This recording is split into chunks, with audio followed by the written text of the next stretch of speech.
అన్నారవా machine పెడతామన్నారవా ప్రాణం పోయే machine అది ఆ మిషన్ పెడతామని అంటాండ్రవా నీ దయ వల్ల నా కొడుకు నాకు ఇచ్చినావా తిరిగి అన్నావా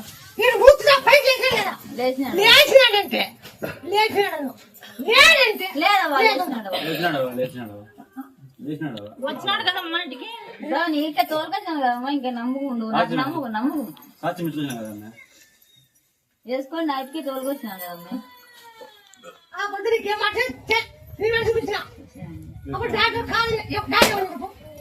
చేసేదమ్మా పైకి పెడతానన్నారు మేమేం నమ్మకం వచ్చి చెప్పలేకమన్నారు వీళ్ళు వచ్చేసరికి సాయంత్రం కల్లా తలకిందులు అయిపోయింది అయిపోయినాక మేమేం చెప్పలేకము అది మెదడుకి ఎక్కింది అన్నారు చెప్పినాక మళ్ళీ వచ్చి మా మామూలు అంతా వచ్చినాక మాట్లాడినారు